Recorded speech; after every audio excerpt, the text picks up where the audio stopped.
Let's talk energy. Welcome to the podcast. Changing energy, shifting perception. Energy is changing on this planet. The earth, the vibration, and us as humans. This podcast is to inform, enlighten, and give you different perspectives on this fifth dimensional energy, and to help you navigate your next exciting chapter. Connect with me via social media in the links provided, and I'd love to meet you. Share this podcast with your friends and enjoy the chat. Now, let's get on with today's show.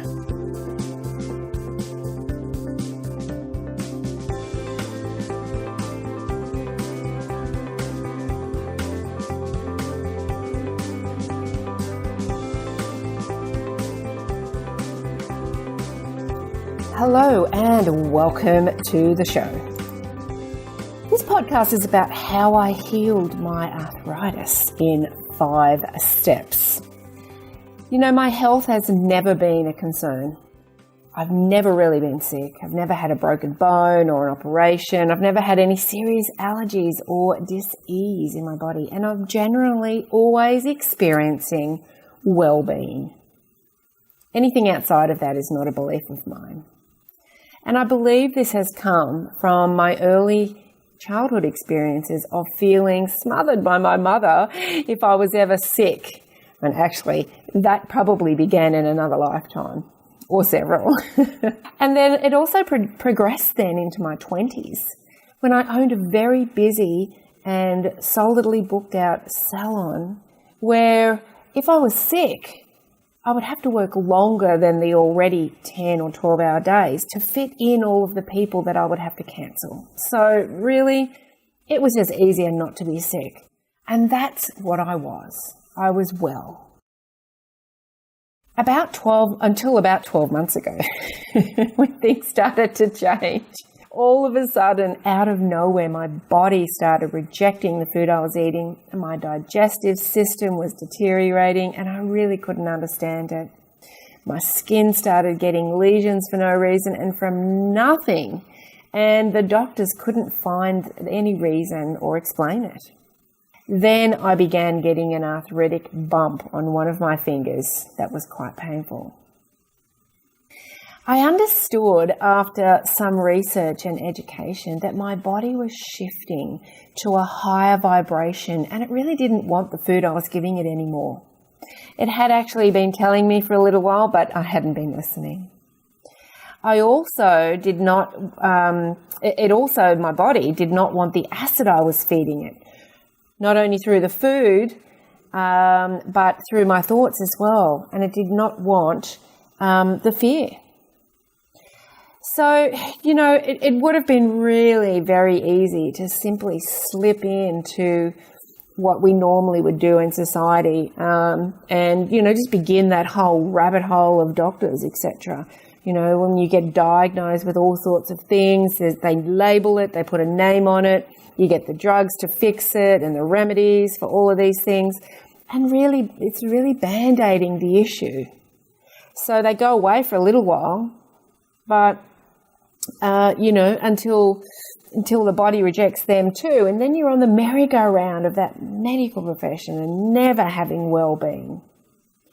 And I have to add, that's not a stab at the medical profession. We definitely need doctors in our society, and they're a vital part of our lives. But our body is actually a really clear voice to what's happening in ourselves, right? And if it's a better voice to listen to in the beginning. So I began listening to my body more. I looked into the food I was giving it and how it made me feel. I sought the help of people who understood the energetic processes within our body and for the body, and I was guided to several pieces of information that made big differences. The arthritic finger frightened me because after all the years in the nail salon profession, I saw the pain that crippling arthritis caused people, and I knew that I could heal myself from all of this as I had done it before with something else. Back in 2007, 2008, I had extreme hay fever. It got worse and worse. You know, myself and other people would blame it on the weather, blame it on the town, blame it on me being run down, etc., etc., etc. You know, with hay fever, it's similar with many allergies. Oh, you know, it's just the way it is. You need to learn to live with it, right? I was at the point where I was taking 3 24-hour tablets daily, plus eye spray, plus nose spray. And I had to resolve this. I was so drugged up all the time. I actually don't remember a lot of that period of time. So I made the decision to do something about it. And after reading about hay fever in Louise Hayes' book, You Can Heal Your Life, obviously that was divinely handed to me. I was divinely guided to that.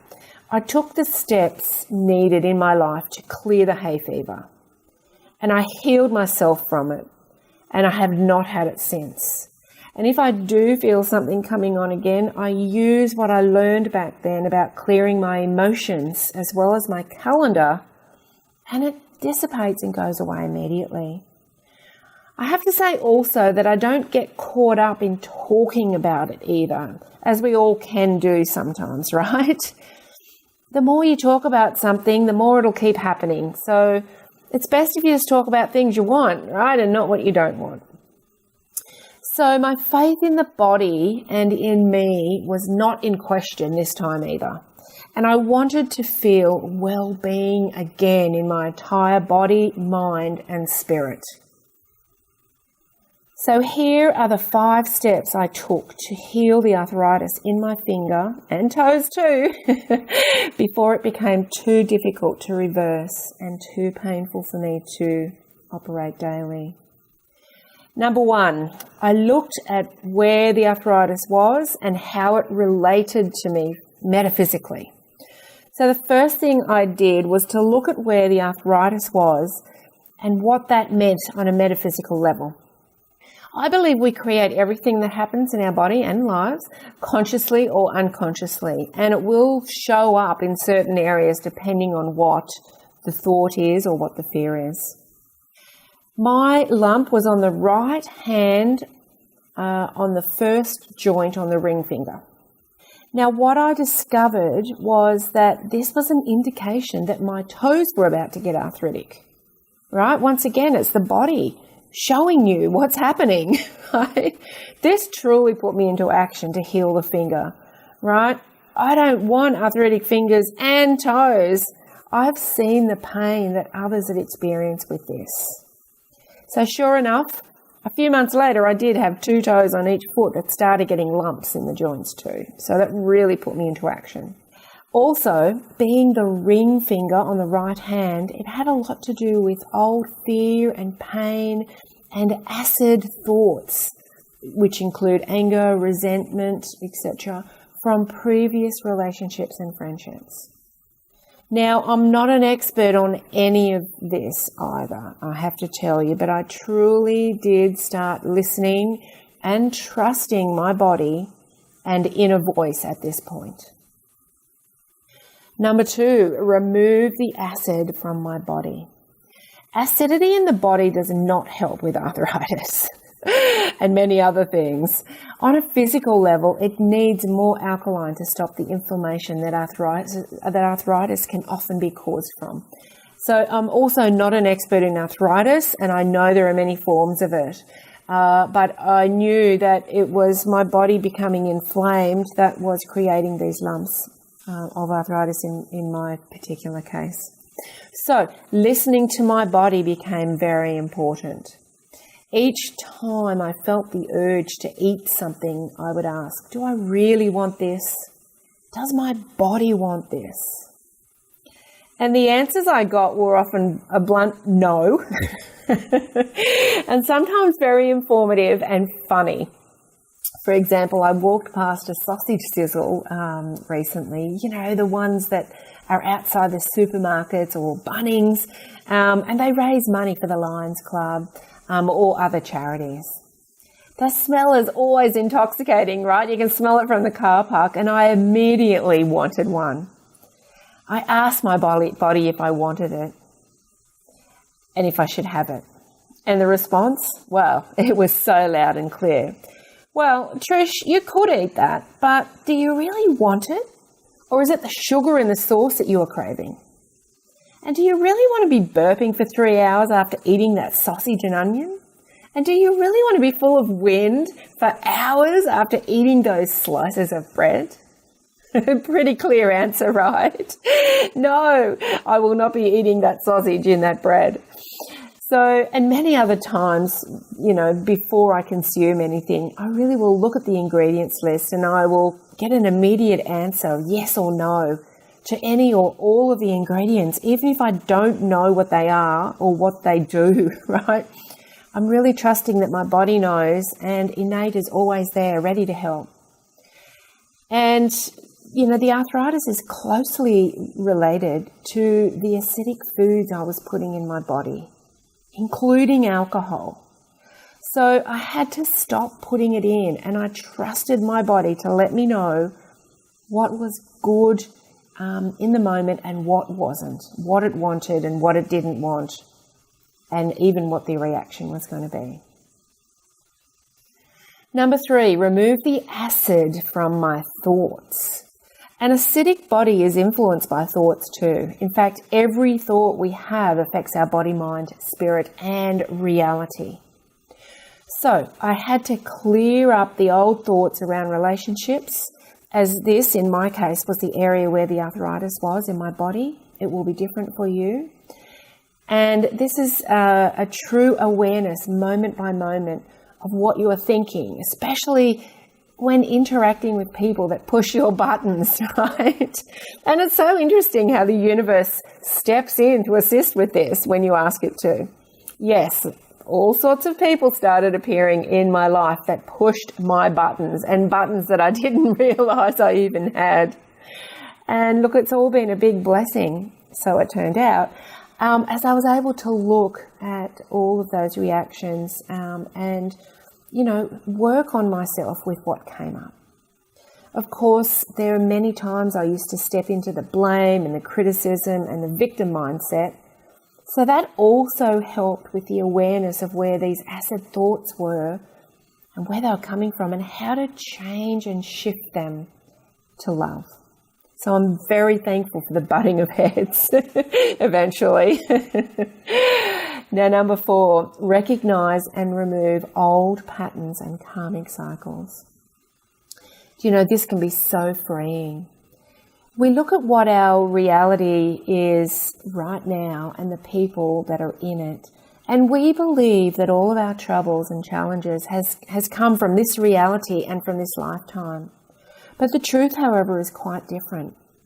The reality and lifetime is a reflection of all you have been through, experienced, and lived over thousands of lifetimes. So the people who have shown up now have been called by you to serve your growth in this lifetime, to allow you the choice of reliving the past or clearing it, and not taking the old fears and patterns with you to another lifetime, right? You can stop the karmic cycle. Fun, right? No, not always fun.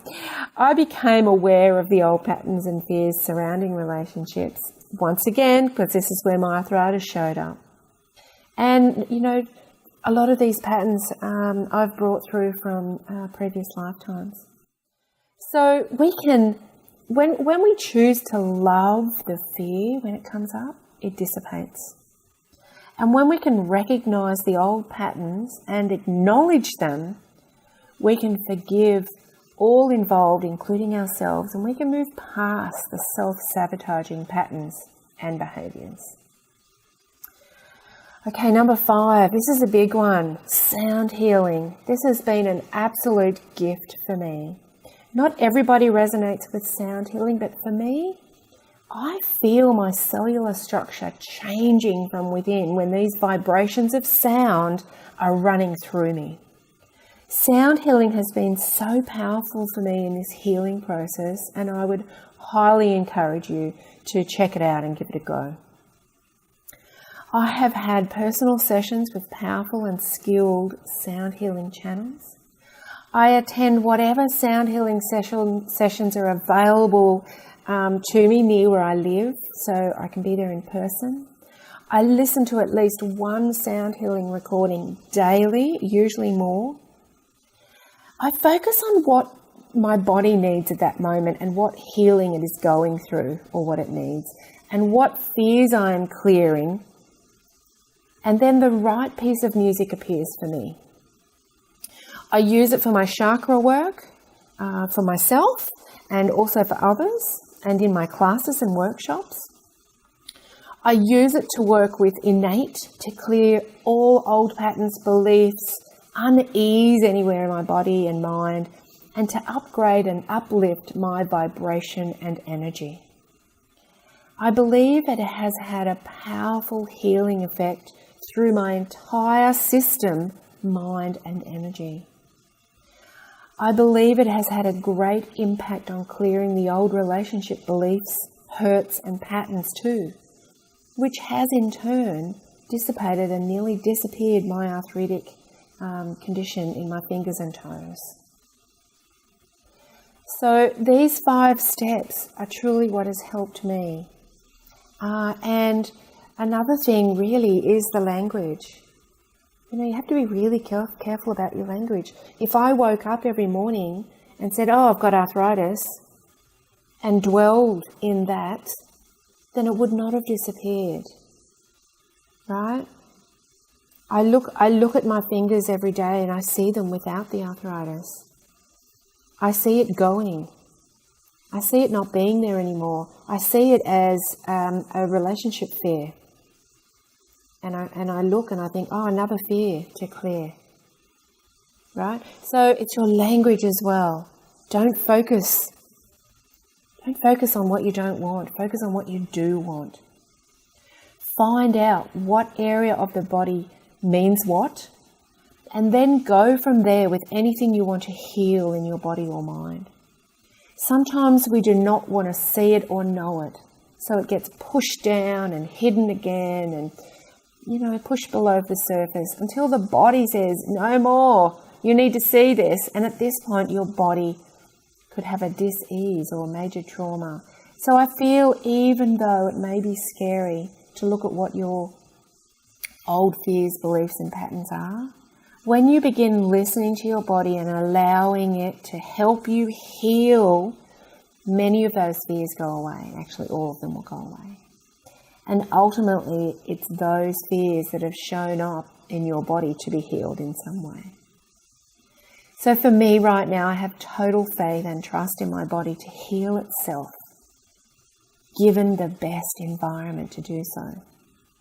Now, it's not really my job to do the healing, but it is my job to get the environment to the best it can be in my body, my mind, and my spirit. What I feed my body, mind, and spirit. What I tell my body, mind, and spirit.